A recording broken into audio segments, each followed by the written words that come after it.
Hello, I'm Bakir Sanova and you are watching AnewZ. Let's take a look at today's top stories. The Prime Minister of France, Sébastien Lecornu, resigns just hours after forming his cabinet. Egypt will host Israeli and Hamas officials for talks on a ceasefire and a hostage prisoner swap. And Syria holds its first parliamentary vote since Assad's ousting amid concerns over representation.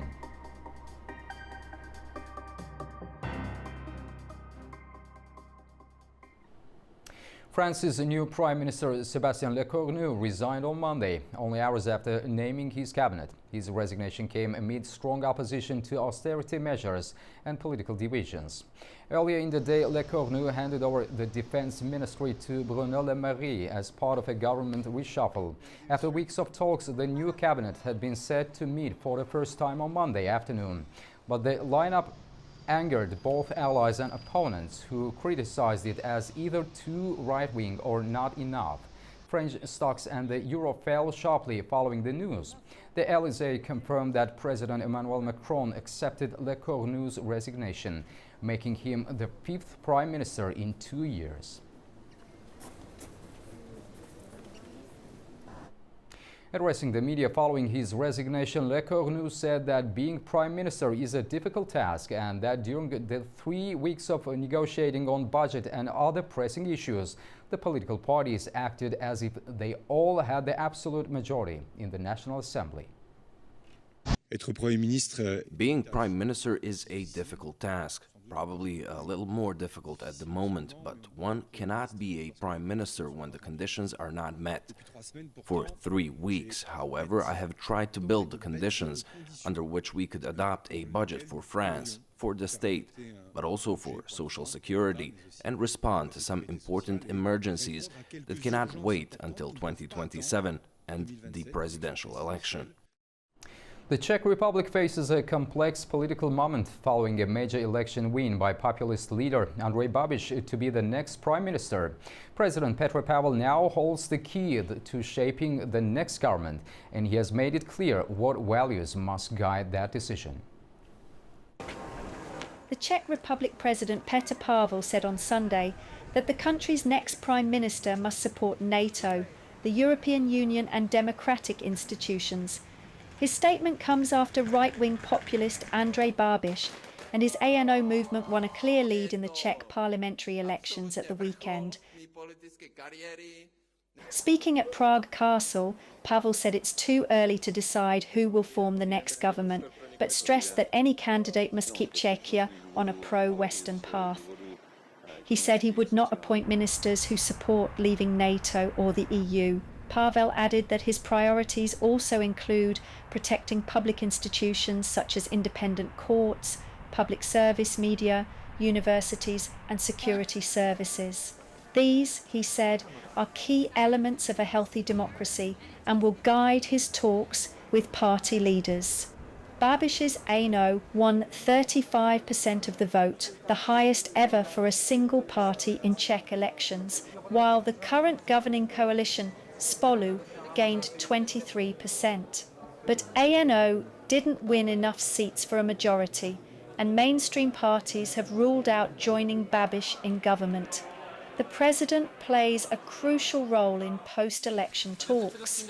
While the election winner usually gets the first chance to form a government, the president picks the candidate most likely to secure a majority. Pavel expects real coalition talks to start by November. British police are investigating an arson attack on a mosque in Peacehaven, southern England. Emergency services were called late on Saturday night after flames tore through the building, causing significant damage. A vehicle parked outside was also destroyed, though no one was injured. Police described the incident as an appalling and reckless attack. This comes just days after a deadly assault at a synagogue in Manchester, where 2 people were killed before the assailant was shot dead by police.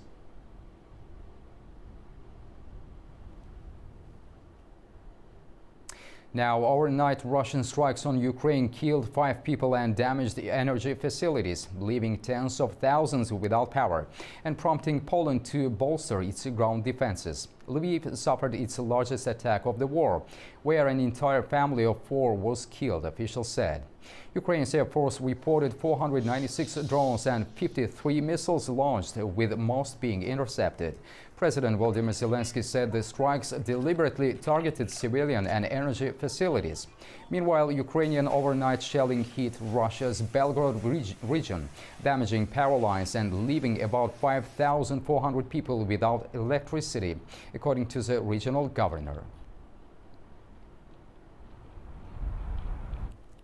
Talks to end the war in Gaza are progressing as Egyptian officials prepare to host key meetings on Monday. Pressure is mounting on all sides to reach an agreement that could bring the start of relief after nearly 2 years of war. Egypt will host Israeli and Hamas officials on Monday to talk about swapping all Israeli hostages and Palestinian prisoners under a US ceasefire plan. Delegations from both Israel and Hamas will gather in Sharm el-Sheikh to discuss the terms of President Donald Trump's 20-point plan. Egypt's foreign ministry expressed hope that the talks will help end the 2-year conflict and ease the suffering of Palestinians. US President Donald Trump welcomed the progress. He said talks had been very successful and were proceeding rapidly. He urged all parties to move fast and said the first phase of the deal could be completed this week. We had some very good meetings. The countries of the world, a lot of the countries surrounding Israel, frankly, Muslim, Arab, and many others have had great meetings with Hamas, and it looks like it's working. So we'll wait for a little while, see how it all turns out. Trump's proposal includes a ceasefire for hostages deal, a phased Israeli withdrawal, and a demilitarized Gaza under international oversight. Israeli Prime Minister Benjamin Netanyahu also expressed cautious optimism. He said a major breakthrough could come during the Sukkot holiday and that all Israeli hostages might be released soon. However, he emphasized that Israel's military presence in Gaza would continue. Netanyahu warned that talks would not last long and said Hamas must disarm, either through diplomacy or force. Some members of Netanyahu's cabinet criticized the talks. Finance Minister Bezalel Smotrich called the deal a serious mistake, while National Security Minister Itamar Ben-Gvir said his faction would leave the government if Hamas survives politically after the hostages are freed. Hamas accepted the US proposal in principle on Friday and says it's ready for mediated talks. The international community has welcomed the move and called for both sides to take this chance to end the conflict. In addition to Egypt and Qatar, other Arab countries such as Saudi Arabia, Jordan, and the UAE also expressed support for Trump's peace plan. Now, more than 200 hikers are trapped on Mount Everest after a sudden blizzard hit the region over the weekend. Chinese state media say all have been contacted by authorities, while around 350 others have already been brought to safety. Heavy snow hit Everest's eastern valley as China's Golden Week began, stranding tourists in tents buried under deep snow. Rescue teams continue to battle harsh conditions to reach those still stuck.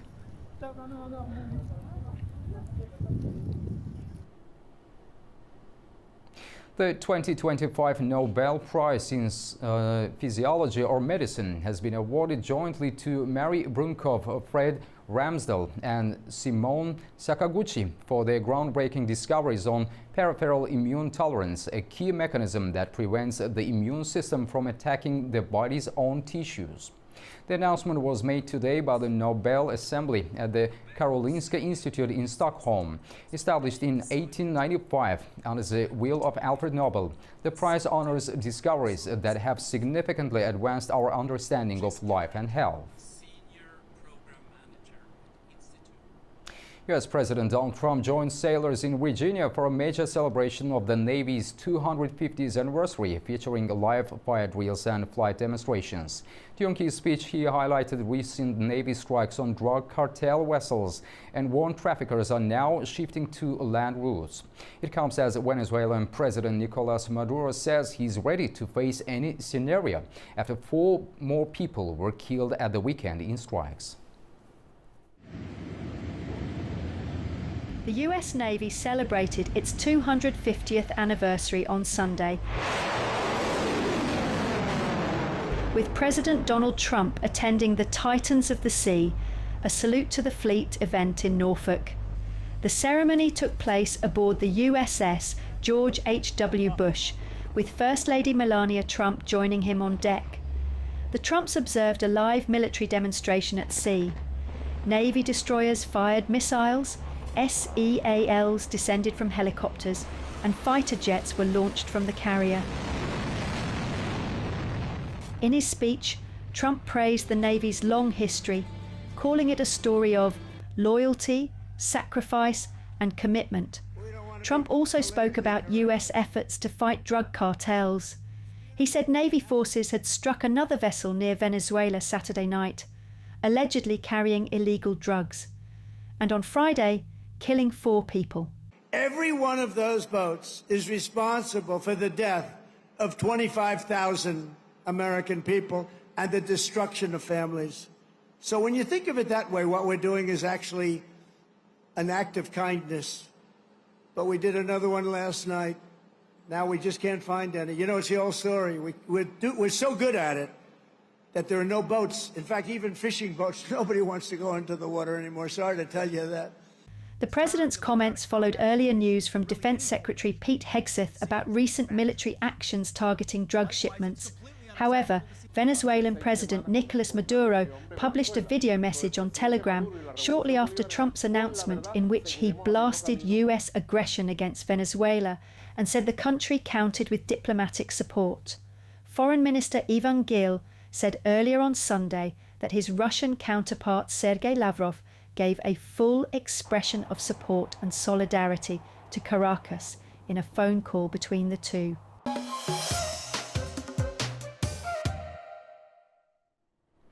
Welcome back to AnewZ. France has been thrust into a new political crisis following the sudden resignation of Prime Minister Sébastien Lecornu, just 27 days after taking office. His departure, confirmed by the AnewZ Palace this morning, marks the shortest tenure for a French Prime Minister in recent history. Lecornu, a close ally of President Emmanuel Macron and former Defense Minister, had faced mounting challenges in pushing through a controversial austerity budget amid a divided parliament and growing public discontent. Now we will unpack what Lecornu's resignation means for Macron's presidency, France's political stability, and Europe at large. Joining me to discuss this are political analysts Anna Evans and Vlad Olteanu. Thank you, both of you, for being here. Thank you. Thank you. Anna Evans, let's start first with you. What exactly led to Prime Minister Lecornu's sudden resignation after less than a month in office? Well, unfortunately, it looks like we are seeing the same pattern that we have seen recently. In fact, 5 prime ministers in less than 2 years is like a breaking record of instability. And what it manifests, unfortunately, is what is happening within the French society.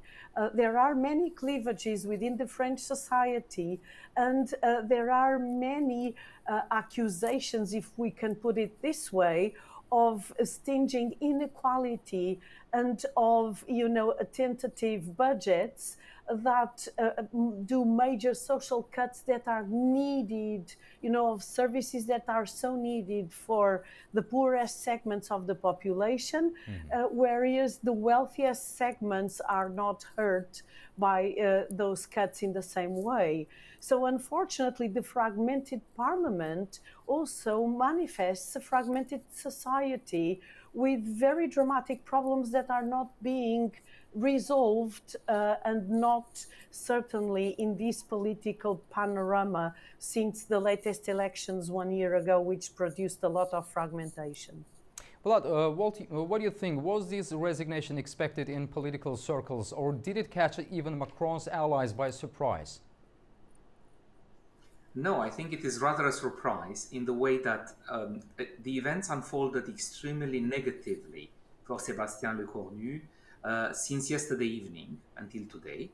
So when he announced the names of the ministers in his government, which were largely the same as in the previous government, with two surprises, however. And one of the surprises, which was Bruno Le Maire, was coming back actually into the government, created this discussion and disagreement to the right of the political spectrum, which actually precipitated his resignation today. However, indeed, the reasons for that are much more deep. It's not just that there is a fight of egos, it's not that there is a fight in between different fractions and different political colors there. Fundamentally, there is a need to reform a public financing which doesn't work well. France is extremely indebted in terms of public foreign debt. That's something that needs to be addressed. And there is clear disagreement in between the different political colors on how best to address that, or even to the point of, do we need to address that? So because of that, and this is very much structural, it is very, very difficult to find a government today that would function. So probably President Macron will have to, unfortunately, yet again, because instability is not good for anybody, not for France and not for Europe, will probably need to dissolve the National Assembly and go into elections mode yet again, with a higher probability this time around that the two separate fractions to the far right and far left of the political spectrum will actually gain even more seats in the parliament. Anna, what does this episode reveal about President Macron's ability to maintain control over his government?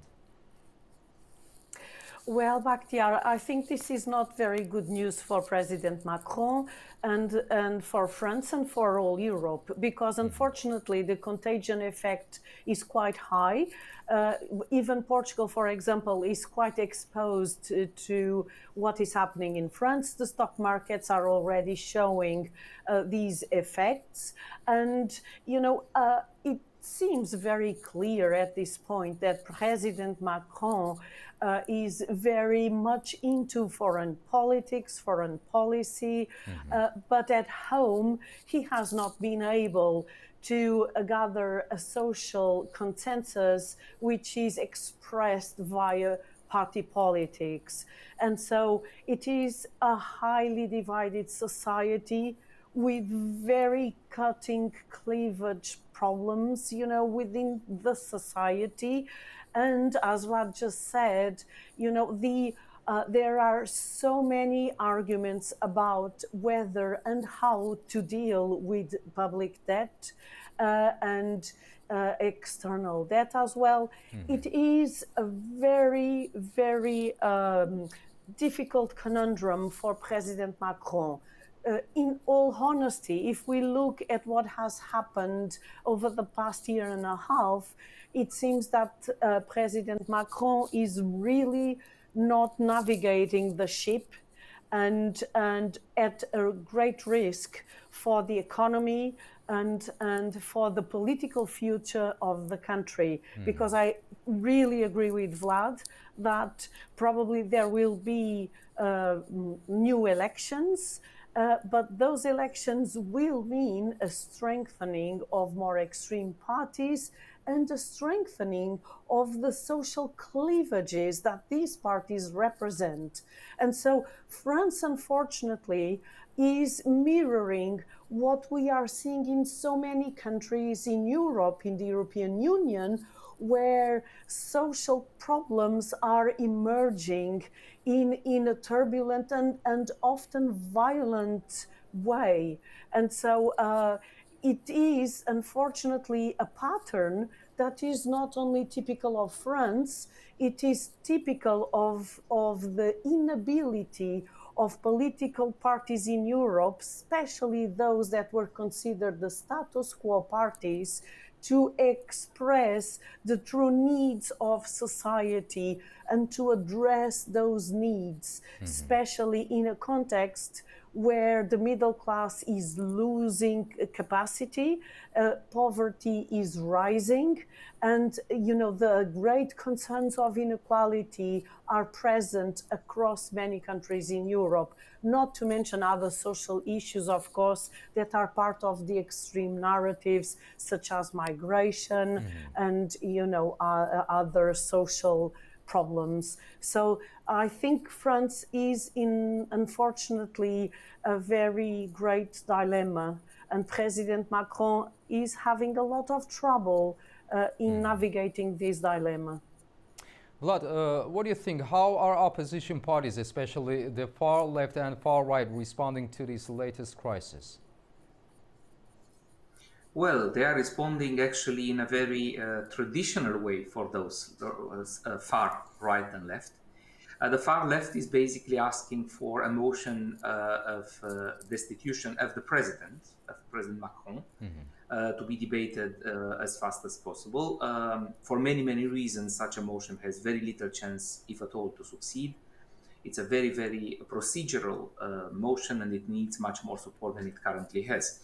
On the far right, basically, well, the leader of the Rassemblement National party, actually one of the two leaders, because still, the president of the party is still there.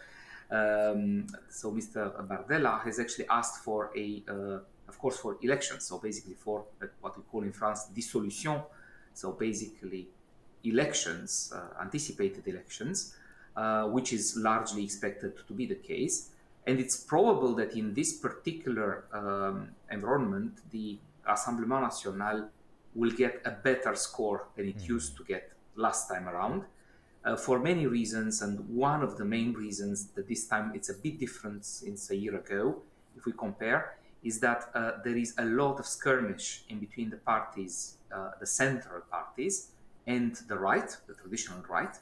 A lot of skirmish given that they couldn't maintain the governments in power, and the last three governments, from Michel Barnier onwards, up to today. And this means that it is highly unlikely that they would agree in fighting together against the candidate from the National Rally, the National Assembly, in a second round of parliamentary elections. And that second round is fundamental in France, given how the structure of the vote is done. So it's probably likely that Rassemblement National will get more seats. It's also likely that the far left, so LFI, will get a bit more seats, which basically will mean an even more fragile possible majority to the center and to the traditional left, so socialist, and right, the Républicain, l'UMP party. So if we look at all that, it's very, very clear that the situation after elections will very probably be even more fragile than before elections.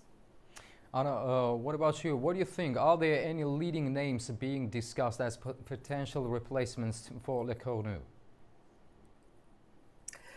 Well, I think the situation is really complex at this point, right? Because if there is a dissolution of the National Assembly, there is already, of course, a set of people positioning themselves to be at the front line.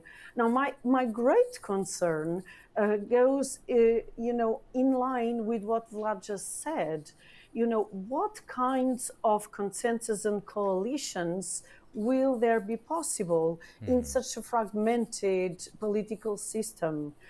Because France maybe has not had such a very strong tradition of consensual government and governance.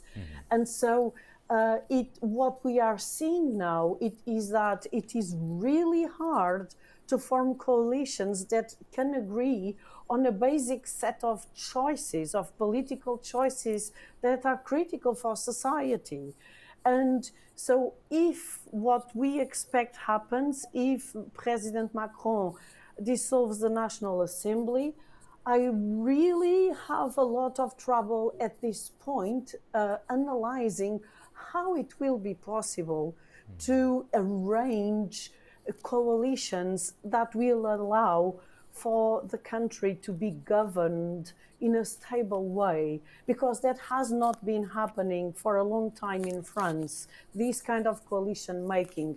And so again, my question is, are the current political party system, or is the current political party system adept to deal with governance in this country, which is one of the major economies in Europe and a protagonist in the European destinies? Unfortunately, it seems to be that a structural reform, even of the party system, is urgently needed. And I don't see many protagonists that are capable or potentially capable of carrying out that kind of a structural reform, that takes into account what is happening at the social networks level, in the informal mechanisms that are now so effective in aggregating policy, through the online platforms. There are other alternative mechanisms that I think these parties are not properly looking at, and they should be doing that at the risk of having a new electoral result that mirrors the current one with more extremes strengthened. Anna Evans and Vlad Olteanu, thank you very much for talking to AnewZ. We greatly appreciate your time and perspective on this developing situation in France. Thanks a lot. Thank you for having us. Thank you.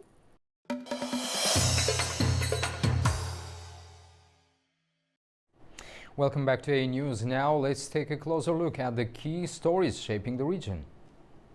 With the Nobel Prizes set to be announced this week, our Lou Brown went to a historic landmark in Baku, once home to brothers Robert and Ludwig Nobel. Let's take a closer look.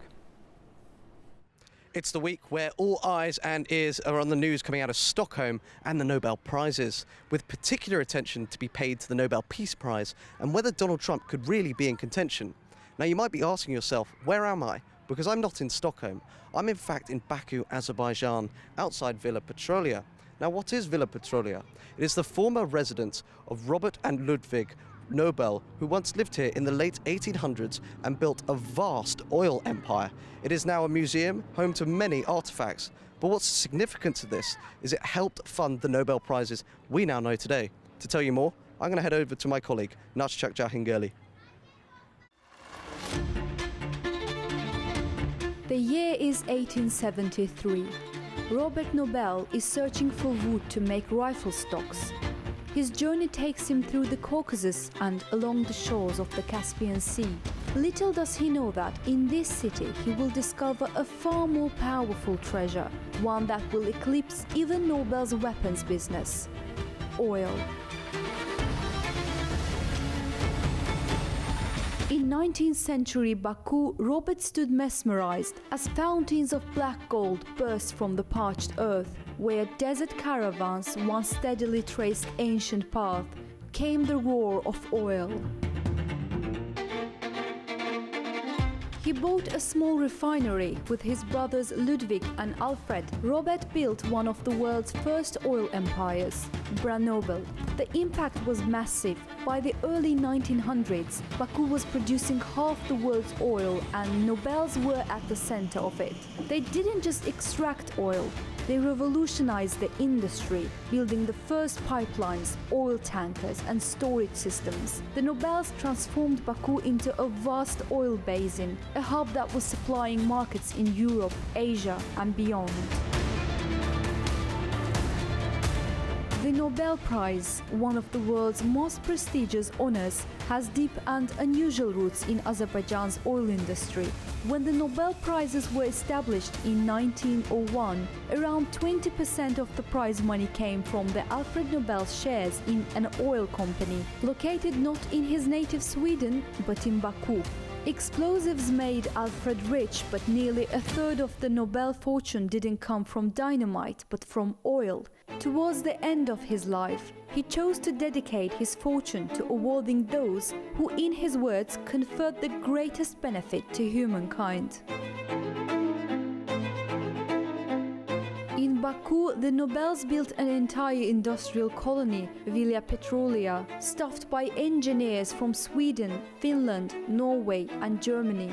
It was a world apart, a self-contained oil empire inside a turbulent region. But while they solved technical problems, the political storm was building.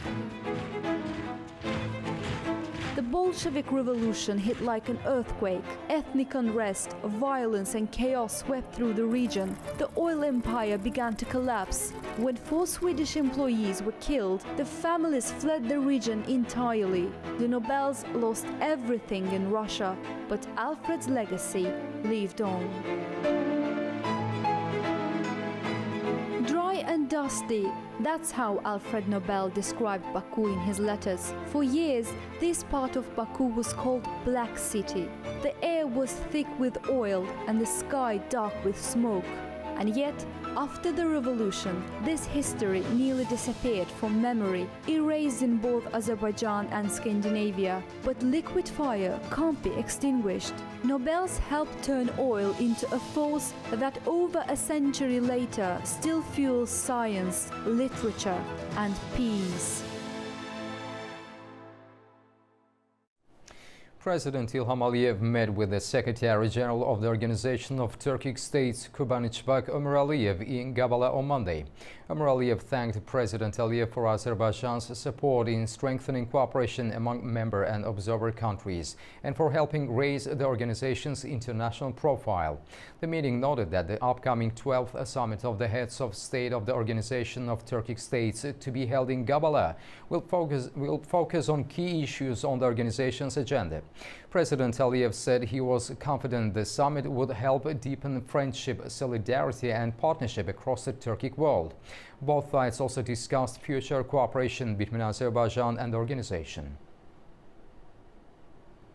Now, local elections in Tbilisi did not go as planned. Hundreds of protesters gathered outside the presidential residence, with 5 organizers arrested.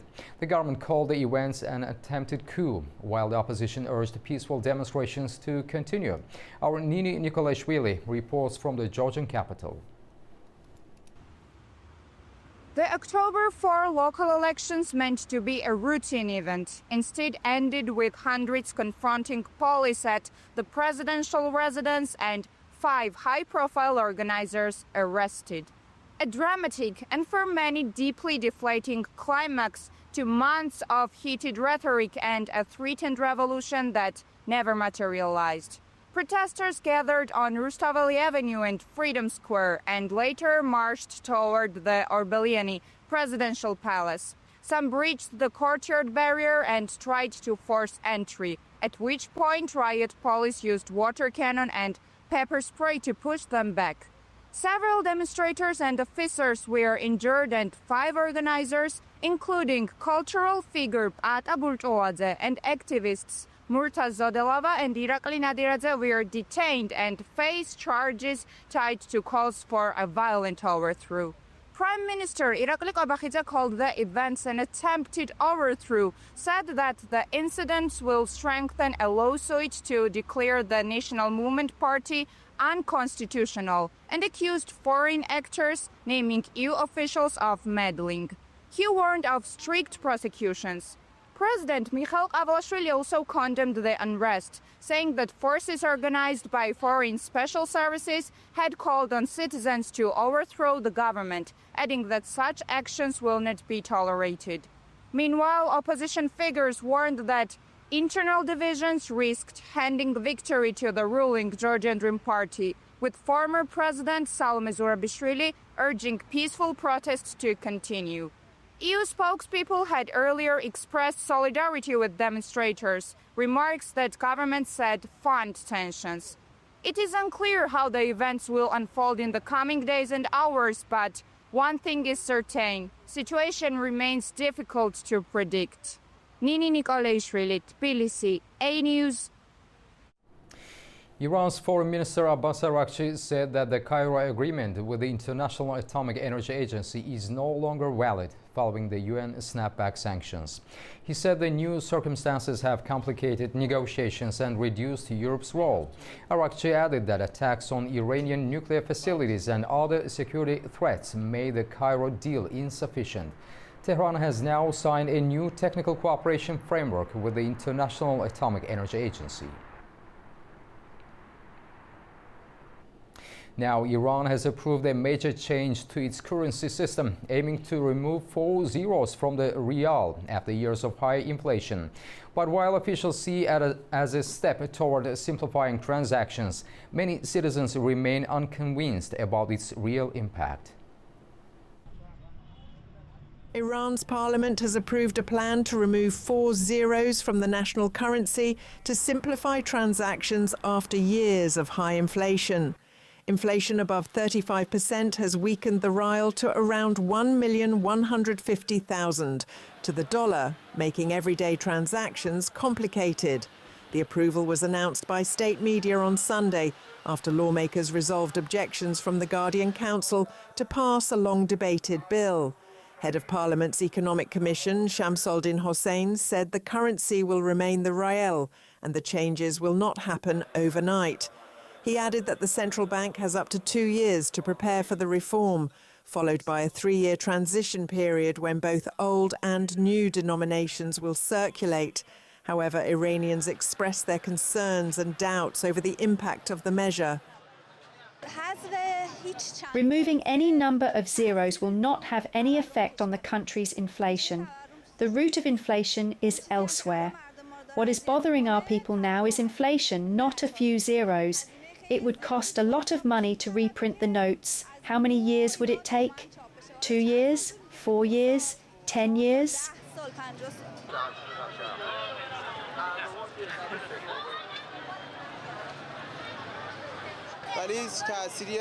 It does not have any effect on our jobs.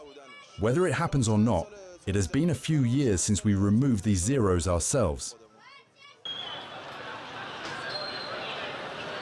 I don't know if it is economically justified or not, but my personal opinion is that it cannot have any effect on inflation. Several countries have taken similar steps to drop zeros in response to soaring inflation, but the effectiveness of such measures continues to spark debate with the public.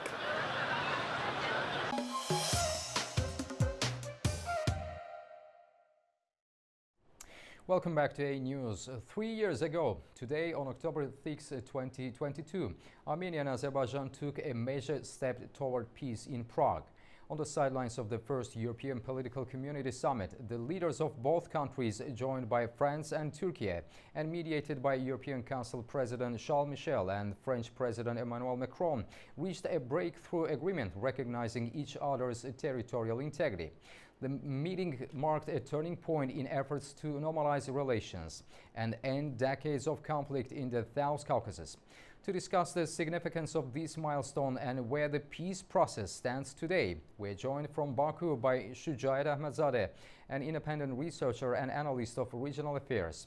Mr. Ahmadzadeh, welcome to the program. Thank you for the invitation. Shujait, let's start with the Prague meeting itself. How significant was the October 2022 summit for the Armenia-Azerbaijan peace process? Quite significant, because it was the first time in the history of Armenia-Azerbaijan negotiations that we had a clear-cut recognition of Azerbaijan's territorial integrity by Armenia.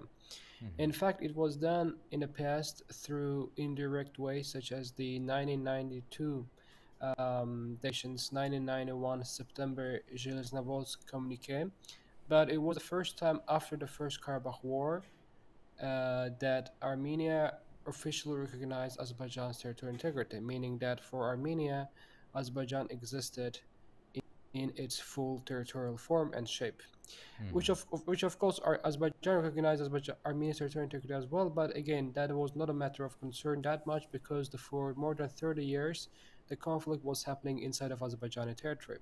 So from that perspective, Armenia's legal embarking on a journey that is quite different than the previous setting is quite significant for Armenia-Azerbaijan relations, which in itself set the future modalities and parameters of Armenia-Azerbaijan normalization process, including the most recently agreed Armenia-Azerbaijan peace treaty. Shujat, why was the European Political Community Summit seen as a suitable platform for this breakthrough? I think there was first and foremost, it was, European political community emerged as a result of Europe's, EU's, and plus collective West's reaction to the Ukraine war. So it came from a necessity of widening European political space because EU was limited. There was no UK, there was no others. So there was this need after the war in Ukraine. And it was the first time ever that they had the summit, of course, in which Armenia and Azerbaijan were invited as well. There was a personal initiative of President Charles Michel. As you know, he was quite invested in the Armenia-Azerbaijan normalization for some time, especially after the 2020 March, which manifested itself in the form of Prague Declaration.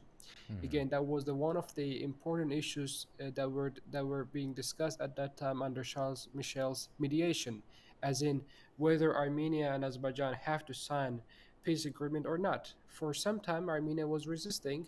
Then in 2022, Prague, Armenia decided, okay, it is time to actually embark on negotiations to finalize the peace treaty. And in order to do that, Armenia should have recognized Azerbaijan territorial integrity, which until 2022 it did not. So it was the first time that they did, and from now that we had seen a completely different journey to Armenia and Azerbaijan. So what do you think? Did the Prague Declaration effectively lay the groundwork for today's peace talks between Baku and Yerevan? Sure, legally speaking, yes, because again, that was the moment when we had a very important rift in the legal body of the conflict settlement. Until 2022, Armenia-Azerbaijan process involved a different set of legal body in which there was an understanding that yes, Azerbaijan's territorial integrity has to be preserved and has to be recognized, but there has to be also modalities for the former Nagorno-Karabakh region so that it could enjoy certain ethno-territorial rights within Azerbaijan. But it was first time in the history of Armenia-Azerbaijan negotiations that in 2022, Armenia recognized that actually it had nothing to do with the Karabakh settlement process. So it officially created two tracks. One was interstate between Baku and Yerevan, and the other one was within the state, Baku and its Karabakhi Armenian community. Until that time, it was always mixed. Azerbaijan was discussing its modalities with Armenia until 2020 through the Minsk group, after 2020 with Russia and EU to a certain degree. But after 2022, Armenia got sidelined from these discussions, which became effectively an internal matter for Azerbaijan. Shujat, what do you think? What key challenges still stand in the way of a final peace agreement? I think most of the issues are of technical nature. So if we compare it with the previous time, for example, 2020 time, we had a lot of political issues that were on to be addressed. Now we don't have these political issues. We have rather technical issues. Technicality means such as, for example, when it concerns the route to Nakhchivan, when and how to be opened. So this is a matter of technicalities. So modalities are largely understood. So on borders, there is a clear-cut understanding. On transport connectivity, there is clear-cut understanding. On humanitarian matters, there is a clear-cut understanding. On diplomatic efforts, diplomatic relations, there is a clear-cut understanding. So perhaps on themes, there exists almost consensus level understanding between Baku and Yerevan. What is left is technicalities and certain details that are perhaps solvable. I think what is important is that this momentum is to be continued, is to be kept. And if we keep finally- this momentum, these technicalities to be addressed as well. And finally, what message does the Prague anniversary send today to both Armenia and Azerbaijan and to the wider region? I think as positive as the Prague Declaration was, I think one also has to understand that how many years have been wasted just to come to that conclusion.